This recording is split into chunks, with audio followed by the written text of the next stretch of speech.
Je vais vous montrer le fonctionnement de 3 flags de sécurité qu'on trouve dans les options Security Context, ces mystérieuses options qu'on voit dans nos déploiements de Kubernetes. À quoi peuvent-ils servir? Pour le voir, on va partir d'une application vulnérable, on va essayer de l'attaquer et on va regarder comment ces flags vont nous protéger. Et en bonus, je vais vous montrer comment un simple oubli dans le Docker Ignore permet à un attaquant d'exploiter un conteneur mal configuré pour faire une escalade de privilèges et prendre le contrôle complet d'un conteneur. Et bien c'est parti!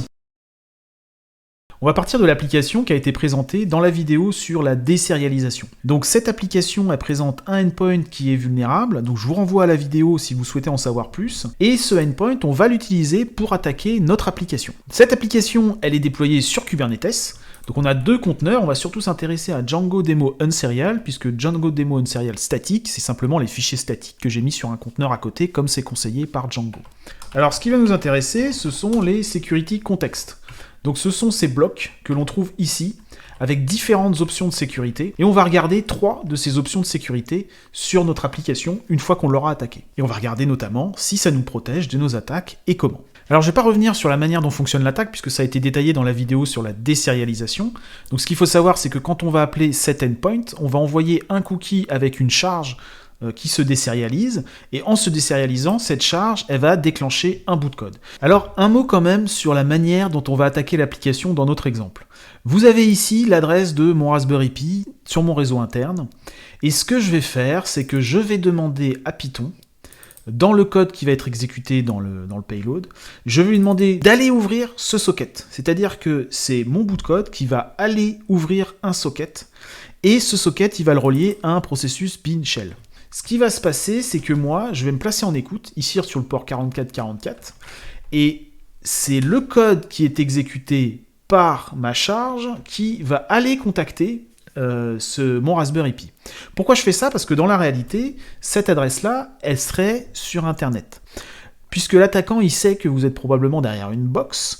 Comme vous êtes derrière une box, on ne peut pas contacter votre machine directement, donc il s'arrange pour que ce soit votre code exécuté, le code malveillant exécuté sur votre PC, qui aille contacter un domaine sur Internet, puisqu'on se doute bien que c'est beaucoup plus facile de passer en sortie comme ça, que d'aller contacter un port à l'intérieur de votre réseau local qui ne sera pas accessible directement sur Internet. Donc c'est pour ça qu'on fonctionne de cette façon. Donc il se place en écoute, et quand j'ai lancé mon URL a lancé le bout de code qui est ici, donc elle a ouvert la socket, elle a lancé cette socket, la socket attend de recevoir des instructions, et elle les transmettra au bin shell. Et donc c'est pour ça que j'ai ce shell qui s'est ouvert sur mon Raspberry Pi, et vous voyez, si je fais un ls, je suis bien à l'intérieur de mon conteneur, et c'est lui qui m'a contacté. On aura l'occasion de reparler de ça, des reverse shell et des techniques qui sont utilisées par les attaquants pour faire ça, mais il faut savoir que c'est comme ça que ça fonctionne, donc les firewalls vous protègent, mais pas complètement, et c'est notamment pour ça qu'on met des proxys dans votre entreprise. Alors comme je vous l'ai déjà expliqué, la première chose que va vouloir faire un attaquant quand il arrive sur votre conteneur, c'est de passer en route. C'est la même chose sur une machine, il va essayer de passer en route pour s'octroyer des droits plus élevés et avoir un impact plus important sur votre SI. Donc là on voit qu'on est l'UID 65535, donc on a un UID qui a très peu de droits, donc ça c'est une très bonne chose. Et comment on va essayer de faire l'attaquant pour passer en escalade de privilèges? Eh ben, il va utiliser quelque chose qui a été mal fait dans notre conteneur, donc c'est ce que vous revoyez dans le bout de code qui est ici, je vous ai mis un commentaire pour vous rappeler que c'est quelque chose à ne pas faire. Il y a dans ce conteneur, malheureusement, une possibilité d'escalade de privilèges. Alors en quoi elle consiste, j'ai pris simple. Il existe un user admin, ce user admin, il a la possibilité de faire du sudo, et pour se connecter avec ce user admin, donc ce user admin aura la possibilité ensuite de faire toutes les commandes route qu'il le souhaite sans rentrer de mot de passe. Ce user admin, son mot de passe est ici. Donc comme on en a déjà entendu parler, on sait que les arguments, les variables de build ne doivent pas se trouver dans notre code. Donc on a ici les builds secrètes notamment qui sont proposées par Docker, on ne va pas en parler ici. Mais il faut savoir que quand vous mettez un secret comme ceci en argument, eh bien le secret n'est pas correctement protégé. En effet, si on retrouve l'image, donc si par exemple elle est sur un Docker, mais même si elle est sur votre repository d'entreprise, il est souvent plus facile de pull des images que d'en push.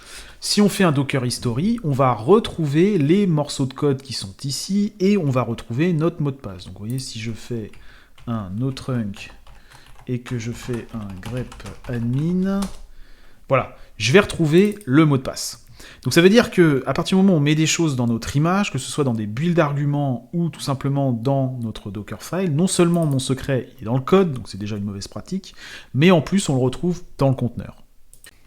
Je vais maintenant vous montrer un autre moyen que pourrait utiliser un attaquant pour obtenir ce mot de passe. On a vu que dans notre Dockerfile, on faisait un copy, ... Et donc c'est normal parce qu'on ne va pas s'amuser chaque fois qu'on rajoute un nouveau fichier à rajouter ce fichier dans le Dockerfile. Mais il faut savoir que dans notre code, il y a beaucoup de choses, dont notre Dockerfile. On le voit ici, notre attaquant il arrive ici, il constate qu'il est en UID 65535, il va faire un ls, et il va tout de suite voir qu'il y a ici un Dockerfile. Donc il va faire un cat dessus.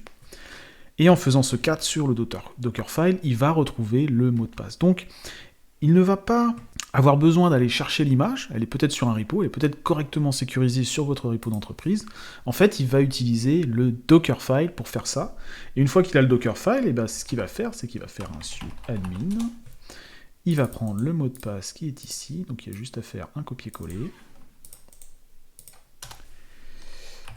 Il va faire un sudo i, donc comme je vous rappelle, hein, ici il a tous les droits sur sudo, donc on peut faire ce qu'on veut avec sudo, et le voici en route. Donc c'est gênant à plusieurs titres, puisqu'il va pouvoir modifier tous les fichiers qu'il veut sur le conteneur, pour peu qu'il ne soit pas en lecture seule au niveau du cluster. Il va pouvoir aller rechercher énormément de choses dans les conteneurs, et notamment, on va pas en parler dans cette vidéo, mais il va pouvoir aussi lancer des exploits du noyau plus facilement maintenant qu'il est en route. Et les exploits du noyau, c'est ce qui va lui permettre d'accéder au reste du cluster. Donc il pourrait lancer un exploit du noyau ici, et c'est en général en passant par ce type d'exploit qu'on va pouvoir exploiter le noyau qui est utilisé par les autres conteneurs. Donc vous voyez maintenant là j'ai accès à proc, donc j'ai accès au noyau, et ce noyau est plus ou moins partagé avec le reste du cluster en fonction de beaucoup de paramètres. Ok, donc notre attaquant il est root, il a une configuration qu'il n'a absolument pas besoin d'avoir sur ce conteneur, il n'y a pas besoin d'être root sur ce conteneur pour qu'il fonctionne. Comment est-ce qu'on va faire pour l'empêcher de devenir root ? Alors, une première chose qu'on va faire, c'est qu'on va aller regarder les security context. Les security context, ils sont ici. Alors, j'en ai plusieurs. Voilà. Alors, j'en ai un dans mon init conteneur. J'en ai un ici. Donc, j'en ai un pour chaque conteneur. Et vous savez qu'un pod peut contenir plusieurs conteneurs. Ici, j'ai un init conteneur et un conteneur. Donc, on va s'intéresser à cette configuration-là. Et il y a également une configuration qui est globale au pod. Donc, celle-là, elle se fait sur tout le pod. Donc au niveau des API de Kubernetes, ce qui se fait au niveau du pod, c'est le pod security context, avec ses différents flags, et vous avez le security context qui correspond à un autre bloc, ce bloc qui lui est spécifique à votre conteneur. Donc là j'ai deux conteneurs, j'ai l'init conteneur qui auront chacun un security context, alors ils s'appellent tous les deux security context, mais le type de ce qui est dedans, ici on est au niveau du conteneur, donc c'est un security context. Et quand on va être au niveau du pod, donc ça va être ici, au niveau du pod, ça va être un pod security context. Alors un premier flag qui va pouvoir nous intéresser, c'est le run as non-root. Pourquoi ? Parce que il a l'air de correspondre à ce qu'on veut faire, il nous dit qu'on ne peut pas lancer quelque chose en route, et notre problème, c'est justement que notre attaquant, il a la possibilité d'être root. On n'a pas forcément la maîtrise de ce qu'il y a dans le conteneur, c'est peut-être une appliance ou un software, un framework sur lequel vous n'avez pas la main, donc vous ne savez pas s'il n'y a pas une exploitation qui est possible, mais on veut empêcher les utilisateurs d'être root. Et on va regarder si ce flag nous permet de le faire. Donc je vais aller dans ma spécification de déploiement, et je vais chercher le security context. Je vais prendre celui-là, alors c'est le pod security context, celui qui est en dessous, il est ici, et je vais rajouter mon run as non-root. Alors run as non-root, donc ça s'écrit bien comme ça, voilà, et je vais mettre à true.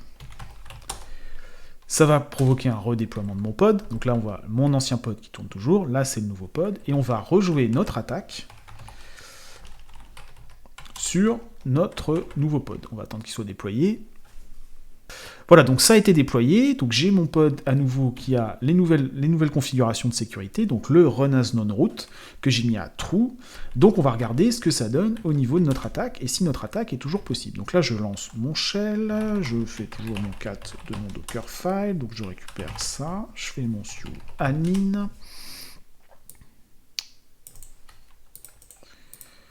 je colle, ok, et là je fais mon sudo i qui devrait ne pas marcher, et il marche. Donc là j'ai réussi à me mettre en route, et pourtant j'ai bien mon run as non-root qui a été configuré. Alors pourquoi ? Mais on va faire ce qu'on aurait dû faire depuis le début, on va aller lire la documentation. Indicate that the container must run as non-root user. Donc là, on parle bien d'user non-root. Donc on dit bien, ce conteneur, il doit tourner avec un utilisateur non-root. Or, là, on est root. Si c'est vrai, le kubelet va valider l'image au runtime pour vérifier que on va bien se lancer avec un UID qui n'est pas 0, qui n'est pas root. Et on va refuser le démarrage de l'image. S'il n'est pas défini, on ne fait pas de telle validation. Donc tout à l'heure, il n'était pas défini, donc il n'y a pas de validation qui est faite. On peut le faire dans le security context et le pod security context. Donc effectivement, le mieux là, c'est de le mettre dans le pod security context, comme ça on est sûr que tous nos conteneurs sont concernés. Donc ici, ce sera nos conteneurs, les deux conteneurs qui sont ici, l'init conteneur qui a été lancé plus le conteneur qui est en train de tourner en bleu là, ces deux conteneurs seront concernés par le security context. Alors pour qu'on comprenne bien ce qui se passe, ce que je vais faire, c'est qu'on va installer PS. Donc il n'est pas présent sur le conteneur, donc vu que je suis root, je vais pouvoir l'installer. Alors quand on va redémarrer le conteneur, il n'y aura plus la commande, mais ça c'est pas grave. Et ça nous montre bien qu'un attaquant, s'il a accès à l'utilisateur root, il peut vraiment faire plein de choses. Alors c'est proc.ps qu'il faut installer. Il peut vraiment faire plein de choses du fait qu'il est root, alors qu'on n'a pas du tout besoin de ça. On n'avait pas besoin d'être root pour lancer notre conteneur. Ok, donc là j'ai installé PS, et je vais faire un PSEFH pour voir un petit peu ce qui se passe. Bon alors c'est tronqué parce que je suis dans un conteneur, mais ça c'est pas grave. Donc, qu'est-ce qu'on a dans notre liste de processus? Ça, c'est le processus de base, donc il lance un Python, qui lance dans mon virtual environnement le serveur Django. Le serveur Django, il lance lui-même deux threads qu'on voit en parallèle, là, enfin on voit sur le même niveau, parce qu'ils sont lancés en parallèle, donc c'est les deux threads qui sont lancés à l'intérieur du conteneur. Je vous rappelle, un conteneur, c'est pas forcément un processus, c'est un groupe de processus, c'est-à-dire que j'ai un processus par an, et les sous-processus appartiennent au même conteneur. Ensuite, une fois que j'ai eu mon attaque, que j'ai fait mon attaque, j'ai lancé mon shell, là c'est le shell avec le import qu'on reconnaît, c'est l'exploit que j'ai lancé tout à l'heure, qui va lui-même lancer le bout de code Python qui va commencer son import socket, etc. Le socket en écoute va attendre des connexions et il va lancer un bin bash lorsqu'il a eu une connexion. Donc ça c'est ce que j'ai initié dans le shell actuel. Ensuite j'ai fait mon suadmin, ça m'a lancé un bash, et j'ai fait un sudo, et je suis ici dans mon sudo, et là on reconnaît le PS que je viens de lancer. Ok. Alors, ce qu'on peut constater, si on regarde notre colonne de gauche, c'est que, au début, tout s'est bien passé. Nous étions bien l'utilisateur 65535, et c'est bien l'utilisateur avec lequel on voulait lancer notre conteneur. Cet utilisateur a très peu de droits, mais ça tombe très bien, puisqu'on n'a pas besoin de droits élevés, donc on prend les moindres privilèges pour lancer notre service. Notre exploit s'est lancé, il s'est lancé avec l'UID de notre service. Donc ça c'est classique. Pourquoi on lance un service avec les droits minimaux? Puisqu'on se dit, si jamais le service est attaqué, eh bien, l'attaquant aura les droits minimaux. Donc jusqu'ici, ça se passe bien. Ensuite, nous avons notre problème avec le mot de passe et le compte admin qui est présent sur le conteneur, ce qui est d'ailleurs une mauvaise pratique, avec le mot de passe qui fuit à travers le Dockerfile, donc l'attaquant, il peut passer root. Alors il passe d'abord sur la commande su, qui est en SUID, donc il va se lancer en route, et ensuite il va passer en admin. Donc ici, j'ai pas encore la main en route, mais une fois que je suis en admin, je passe par sudo pour avoir la main, et là j'ai mon shell root. Donc maintenant qu'on a vu ce qui se passe, si on relit bien la documentation, on comprend que, eh bien en fait, ce que contrôle le run as non-root, c'est simplement le user avec lequel on va lancer le conteneur, pas celui avec lequel vont s'exécuter les sous-processus.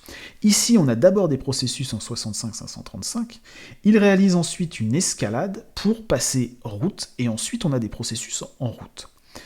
Donc en fait, la seule chose qu'a contrôlé le run as non-root, ce qui est très bien, ce qui est déjà très bien, puisque c'est quelque chose à mettre sur votre cluster, et puis on peut même forcer les pods à avoir ça, donc c'est bien de mettre ce flag et de forcer les pods à avoir ce flag, de manière à ce qu'ils ne puissent pas lancer par erreur avec un conteneur qui serait mal configuré quelque chose en route, mais ça ne concerne que le PID1 de mon conteneur, ça ne concerne que le premier processus de mon conteneur. Et c'est pour ça que ça s'est lancé, puisqu'on s'est lancé avec un autre utilisateur que root, et que j'ai pu devenir root ensuite.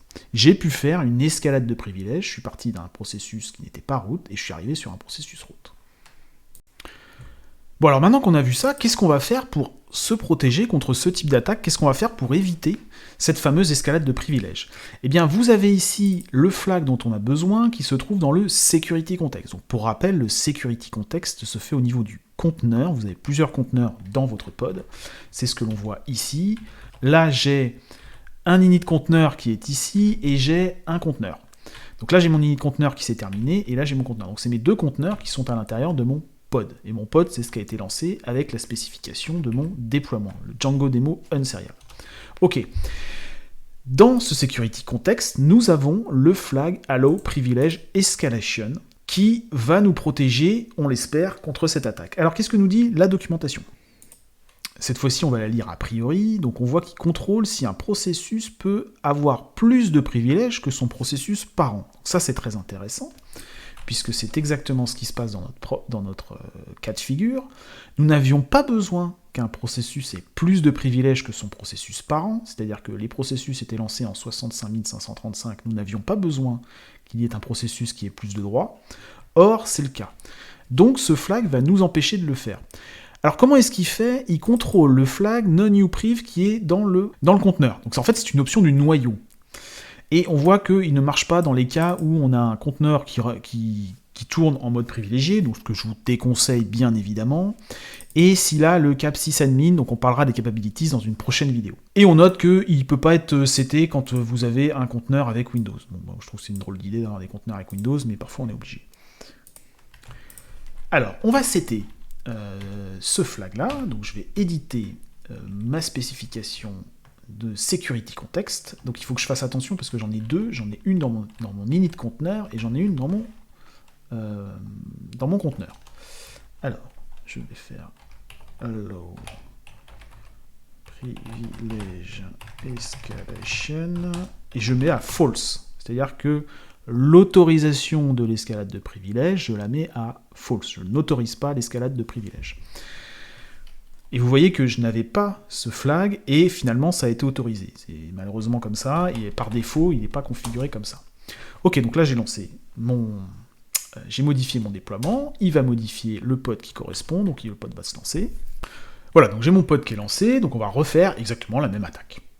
Donc je vais lancer mon attaque. Mon attaquant, il a toujours son shell. Je n'ai pas empêché l'attaquant d'avoir un shell. Pour l'instant, tout se passe pareil, mon application est toujours vulnérable et elle présente toujours le même problème. Donc je n'ai pas corrigé mon problème de sécurité au niveau de mon conteneur. Donc il faudra que je le fasse, bien évidemment. Donc je vais faire mon su admin.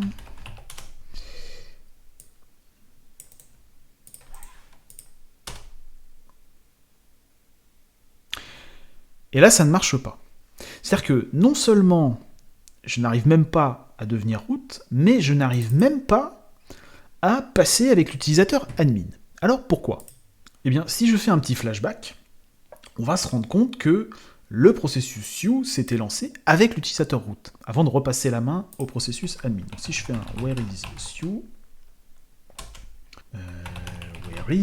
Su, voilà. On va faire un usr bin su. Eh bien, on voit que la commande su tourne en suid. Donc, elle se lance avec l'utilisateur root. Elle contrôle si les entrées que l'on lui donne sont correctes, c'est-à-dire que le user que je lui donne, le user admin fonctionne. Et elle passe ensuite la main à un processus bash avec l'utilisateur admin. Donc, ça, c'est ce qu'on voit dans le PS qu'on a fait précédemment. Là, je ne peux même pas passer en suid puisque j'ai interdit l'escalade de privilèges. Je ne peux donc pas passer avec l'utilisateur root, comme on l'a vu tout à l'heure. Je n'ai pas la possibilité de faire ça. Donc ce flag est très efficace, très intéressant. Moi je vous conseille fortement de le forcer dans tous les cas où vous pouvez le faire, puisque d'une part, il est très rare que vous ayez besoin de faire ça. C'est-à-dire que si vous avez un conteneur qui tourne avec un utilisateur, ici par exemple j'ai lancé un serveur Python, je n'ai aucune raison de passer sur un autre utilisateur, donc c'est beaucoup mieux de forcer ceci, d'interdire l'escalade de privilèges, éventuellement, et ensuite on l'autorisera s'il y a des cas précis où on doit le faire, et dans ce cas-là on pourra faire des contrôles de sécurité pour vérifier que le danger est minimal. Je vous incite fortement à le mettre dans tous vos déploiements, à le forcer sur tout votre cluster si vous pouvez, parce qu'il est vraiment très efficace, et il va vous éviter, peut-être, si vous avez un de vos conteneurs qui se fait attaquer, vous n'éviterez pas la faille de sécurité, on n'a pas pu éviter que le conteneur soit mal conçu, par contre, on va pouvoir éviter l'escalade de privilèges et que l'utilisateur passe route. Donc j'aimerais maintenant vous montrer une petite subtilité avec ces configurations, c'est ce qu'il y a au niveau du Run as User. Alors, le run as user, on va lire la documentation rapidement, c'est la même chose que le run as non-root, sauf qu'on va forcer un utilisateur. Donc c'est bien marqué ici. C'est l'UID avec lequel on va lancer l'entry point. Donc c'est bien le premier processus qui va se lancer. Et on va dire, le premier processus qui se lance dans mon conteneur, je veux qu'il ait systématiquement cette UID. Donc c'est une sécurité, comme on l'a vu, qui ne nous protège pas contre l'escalade de privilèges. Par contre, elle nous évite de lancer par erreur des conteneurs avec un utilisateur qui ne serait pas voulu. Donc on va imaginer que nous sommes les administrateurs de ce cluster, nous souhaitons mettre un utilisateur qui n'est pas root et le forcer sur tous les conteneurs, et on va mettre par exemple l'utilisateur 1000. Alors pourquoi mettre l'utilisateur 1000 ? D'abord parce que c'est pas l'utilisateur 0, et parce que c'est pas un des utilisateurs qui se trouverait ici. Par exemple, c'est pas le www.data. Et il faut savoir aussi qu'on a beaucoup de conteneurs qui tournent avec l'utilisateur 1000. Donc comme ces conteneurs, ils tournent avec l'utilisateur 1000, parce que c'est l'utilisateur qui va être créé quand vous allez créer un... Ça va être l'utilisateur, par défaut de la plupart de vos conteneurs. Donc on va décider, par exemple, que notre politique, c'est de faire des conteneurs qui tournent avec l'utilisateur 1000. On va relancer ça, on va relancer notre attaque, et on va regarder ce qui se passe. Ok, donc là, j'ai mon conteneur qui a redémarré, je relance mon attaque, j'ai mon shell, et qu'est-ce qui se passe ? Alors, je suis l'ID 1000, et bien en fait, je suis l'ID 1000, et c'est marqué admin. Alors, pourquoi c'est marqué admin ? Petit retour sur le cat TC password. Tout simplement parce que l'utilisateur admin que l'on a créé dans notre Dockerfile, que l'attaquant peut retrouver comme ceci, eh bien, cet utilisateur 1000, c'est l'utilisateur admin. Et ensuite, on a dit, ce conteneur, on va le lancer avec l'utilisateur 1001. Alors, cette commande, pourquoi on n'est pas lancé avec l'utilisateur 1001 et pourquoi ça ne cause pas d'erreur ? Parce que c'est simplement une métadonnée. C'est une indication, c'est-à-dire que Kubernetes va suivre cette indication par défaut, à moins qu'on lui donne autre chose avec le run as user. Dans nos cas précédents, je lui avais donné un run as user qui était de 65-535. Ici, on l'a fixé à 1000, donc il a donné 1000. Il n'a pas tenu compte de l'information qu'il y a dans les métadonnées du conteneur. Donc, pas de chance, nous avons ce qu'on appelle une collision. C'est-à-dire que j'ai forcé le conteneur à avoir un ID, je l'ai forcé pour toute mon organisation, donc je ne peux pas aller voir chaque application si elle utilise correctement ceci, et vu que mon conteneur a été d'une part mal conçu et qu'il y a un utilisateur dedans, j'ai ce qu'on appelle une collision. Ça veut dire que, sans faire attention, j'ai lancé ce conteneur avec un utilisateur qui existe. Et c'est pas de chance, parce que cet utilisateur, il a la possibilité de faire du sudo. Alors comme j'ai mis mon hello privilege escalation, heureusement, mon attaque ne fonctionne pas. Mais si je n'avais pas le hello privilege escalation, je serais déjà l'utilisateur admin, donc j'aurais déjà les droits sudo. Et une deuxième chose aussi à comprendre avec ça, donc là, on reparlera de ça quand on reparlera de la sécurité des conteneurs. Moi, je préfère avoir tous mes fichiers qui appartiennent à root pour être tranquille et qu'il soit impossible de les modifier, puisque pour moi, il n'y a absolument pas besoin de les modifier. Mais il faut savoir que si cet utilisateur a été créé dans le conteneur, c'est qu'en général, il a l'autorisation de faire des choses. Donc on a ici une collision, c'est parti d'une très bonne intention, c'est une très bonne pratique de forcer les utilisateurs à avoir un UID précis, mais il faut être prudent puisqu'il risque d'y avoir des collisions, c'est-à-dire que ce conteneur correspond à un utilisateur qui existe. Alors comment on fait pour éviter ça ? C'est ce qu'on avait fait au début. Moi j'ai pris l'utilisateur 65535, il pourrait très bien être un utilisateur qui existe. Donc je sais que c'est pas le cas sur mon cluster, mais ça pourrait être le cas. Ce que va faire OpenShift, par exemple, bon ça va pas fonctionner parce que je peux pas le changer directement comme ça dans mon pod, il faut que je change dans mon déploiement. Si vous êtes sur OpenShift, par exemple, on va volontairement vous donner des UID qui sont très hauts, c'est-à-dire qui sont au-delà de 3 millions, je crois, pour justement être sûr qu'il n'y a pas cette possibilité de collision. Donc là, je vais revenir à mon 65535, de manière à ce que mon conteneur se lance bien avec le bon utilisateur. Voilà, donc mon conteneur est relancé. Donc si je relance mon attaque, cette fois-ci, je vais bien avoir l'ID qui va bien. Et donc si je relance mon attaque, étant donné que j'ai mon Allo Privilege Escalation qui est à false, mon attaque ne va pas fonctionner. Et j'aurai déjà un ID qui fonctionne, donc là l'attaquant va être obligé d'escalader en admin et il ne va pas pouvoir le faire. il va avoir un Authentication Failure, puisque nous avons le Allow Privilege Escalation. Donc à retenir, ce n'est pas le Run as User ou le Run as Non-Root qui nous ont protégés, c'est bien le Allow Privilege Escalation qui a empêché notre attaquant de passer en route. Mais ces flags restent quand même extrêmement importants, c'est une bonne pratique de les setter, d'une part pour éviter qu'au niveau du cluster, on ait quelque chose qui tourne avec root par erreur, parce que justement, on aurait un conteneur avec un user 0, par exemple. Alors ça nous arrive quand vous avez un conteneur qui vous est fourni par quelqu'un, par un éditeur logiciel par exemple, et vous ne maîtrisez pas ce qui vous a été fourni, parce qu'il y a une application legacy dedans, et il peut y avoir plein de raisons d'avoir un conteneur en root, malheureusement. Mais ça ne vous évitera pas cette fameuse escalade de privilèges. Alors en bonus, on a vu qu'il aurait été possible d'éviter cette attaque, d'une part en évitant ceci, en évitant de mettre le mot de passe dans le conteneur, mais aussi en ne mettant pas le Dockerfile à l'intérieur du conteneur. Alors ça paraît bizarre comme ça, mais effectivement le Dockerfile il est utilisé par le démon Docker, mais vous n'avez pas besoin qu'il soit présent dans votre conteneur. On a fait ici un copy, donc on fait un copy point, donc dans le répertoire courant, je copie tout ce qui est dedans. Malheureusement, il y a beaucoup de choses que j'ai pas envie de copier, je ne souhaite pas les copier, et j'ai encore moins envie de le faire. C'est des choses que je vais mettre dans mon Docker ignore. Donc dans mon Docker ignore, c'est un petit peu comme un git ignore, c'est à peu près la même syntaxe, sauf que c'est ce qui ne va pas être envoyé au démon Docker, ou à Podman, et donc c'est ce qui ne va pas être présent dans votre conteneur quand vous allez faire des copies. Alors on va faire une petite revue rapide de ce que je mets moi personnellement dans mes Docker ignore, puisqu'en réalité il y a beaucoup de choses qui sont présentes à la fois dans le git ignore et à la fois dans notre répertoire qui n'ont pas besoin d'être présentes dedans. On a déjà mes dev requirements, donc ça fera l'objet d'une autre vidéo, comment est-ce qu'on fait pour avoir des dépendances propres avec Python. On a nos dev requirements, puisque ça on n'en a pas besoin. On n'a pas besoin de savoir qu'est-ce qu'on met comme requirements. Mon requirements.in aussi, donc le fichier qui contient les dépendances que j'utilise, c'est celui-ci. Et celui-ci, j'ai quand même besoin de le copier, puisque je fais ça ici, dans mon requirement, c'est-à-dire que je fais un upgrade de pipe, je récupère le fichier requirement, et ensuite je fais l'installation de tout ce qui est dedans. Donc j'ai besoin de ce fichier requirement. Donc lui, il n'est pas dans le Docker ignore.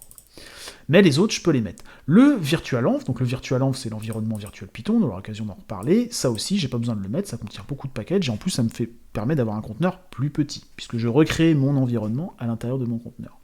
J'ai enlevé le DB SQLite 3 parce que j'en ai pas besoin, j'utilise une base de données, donc j'ai pas besoin d'avoir cette base de données qui traîne. Mon git ignore aussi, je n'en ai pas besoin, alors c'est pas que c'est un gros fichier, mais c'est toujours mieux d'éviter de mettre dans un conteneur des fichiers dont on n'a pas besoin. Et ça évite à un attaquant d'avoir de l'information sur les fichiers que j'ignorerais, voilà, des choses comme ça.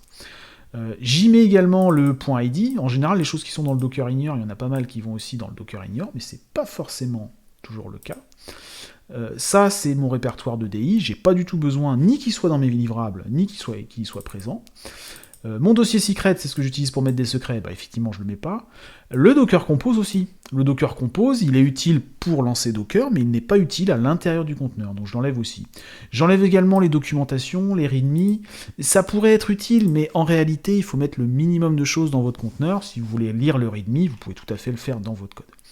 J'enlève également les fichiers env, les différents environnements, ça peut être env quelque chose, env.machin, env.truc, et j'enlève aussi le Docker ignore, parce que le Docker ignore, il n'a pas besoin non plus d'être dans mon conteneur. Et ergo, ouais, c'est ce que j'ai utilisé pour déployer dans Kubernetes ce code-là. Là, je vais remettre mon Dockerfile, donc quand je vais refaire un build, mon Dockerfile ne sera plus présent à l'intérieur de mon conteneur. Donc il n'y aura plus ce Dockerfile, il n'y aura plus que ceci.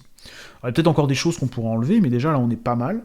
Et on a évité pas mal d'informations qui se retrouvent dans nos conteneurs et qui sont à la disposition d'un attaquant. Dans le cas où il a un premier pas sur notre conteneur, il a une console mais il n'est pas encore route. Donc c'est toujours des informations qu'on ne donne pas à un attaquant et qui ne peuvent pas fuiter parce qu'elles ne sont pas dans notre conteneur. Eh bien merci d'avoir suivi cette vidéo, merci à vous tous qui suivez cette chaîne, merci pour vos messages d'encouragement, ça fait vraiment plaisir de savoir que ça aiguise votre curiosité, que vous apprenez des choses, et j'espère que ça vous aide dans votre quotidien de développeur ou autre à mieux comprendre la sécurité. On va continuer nos vidéos dans cette série, on va continuer à parler de Kubernetes, on va continuer à parler de conteneurs, d'intelligence artificielle, tout ça lié au développement et bien sûr à la sécurité. À bientôt.